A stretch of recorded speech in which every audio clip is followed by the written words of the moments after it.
Today I'm going to be talking about um, what is a Renaissance festival, aka what the hell are these idiots doing? So I think probably the first place we want to start is what a Renaissance festival isn't. And what it isn't is a historical reenaction. A lot of people will go to the Renaissance Festival and they'll be like, oh, this isn't period. I don't understand why they're dressing this way. Nobody in the Renaissance actually wore these things. Nobody, blah, blah, blah. You know the bill. And that's because that's not what it is. It's not about reenacting the Renaissance period. I know the name implies that, but maybe it wasn't named the best. But we're 50 years in and we're going to have to stick with it. So here we are. Now, the other thing that a Renaissance fair is not is it's not a large company or one association or even a group of single associations. And another thing it's not is it's not an amusement park. I know. What? It totally looks like an amusement park though, but yeah, it's not. So what is it? And why does it exist? And what is the goal? What are you supposed to be doing there? Well, the point of a Renaissance festival is less about the reenaction and more about setting up an environment where the stage is set. Okay, the vendors, the cast, the ambiance, it all exists so that you could walk into a medieval or Renaissance village where people are already living and doing the things that they would do, running their stores, doing shows, being kings and queens, and then you get to come in and interact with them. If you want to come in as a Starfleet cadet, you come in as a Starfleet cadet, or somebody who came through the Stargate, or a peasant, or a merchant, or a hero, or a knight, or your entire D&D campaign. Do it. So now that we've established that the Renaissance Festival isn't a reenactment, it's something more nuanced. My favorite patrons are people who come in dressed as their D&D characters.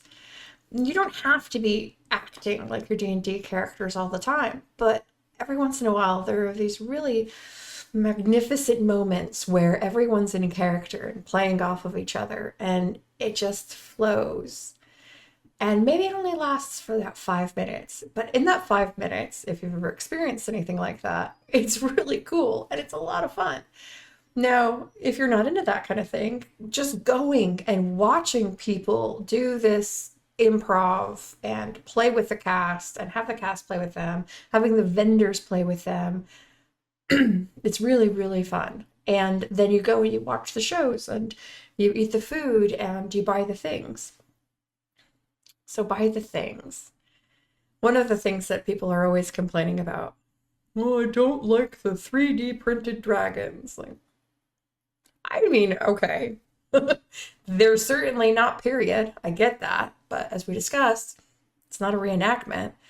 So do 3D printed dragons belong at the Renaissance Festival? Yeah, of course. Because it's not a craft fair. It's another thing that it's not. It's not a craft fair.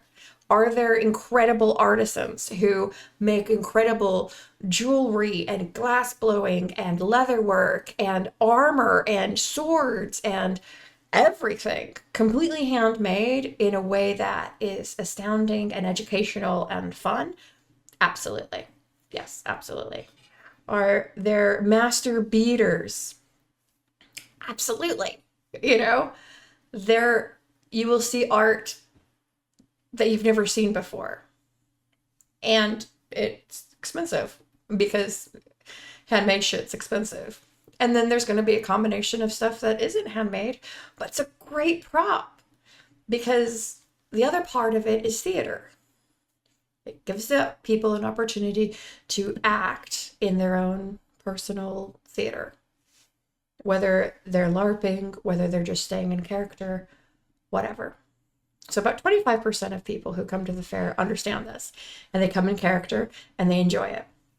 And then there's about 50% who come and they know that people do this and they don't feel comfortable doing it themselves, but they just people watch, which is great. And then there's that 25% who go and have absolutely no idea what's going on, what the rules are, or why anybody would do that. And those are usually the ones who make videos about the turkey legs being overhyped and there's being too many 3D printed dragons. So, and people who are like, why is Deadpool here? Well, if you know the Deadpool canon, you know that he can travel through time, and therefore him showing up in a village is accurate to his own canon. So he's okay, right? That's how it works. That's why you're going to see, a bunch of ensigns walking around, because they're on shore leave. Duh. And then how you choose to interact with them, the ensigns, is completely up to you. You might, I had a friend who pretended to be a Starfleet officer, but he was in regular Renaissance attire, and then he would flash his badge, and he would lecture them about what was it? About the rules and how they're supposed to, remain hidden. See? It's fun. It's a good time. I picked up a badge and pretended like it was haunted. I would talk to myself. That was a lot of fun too. But yeah, that's what a Renaissance Festival is.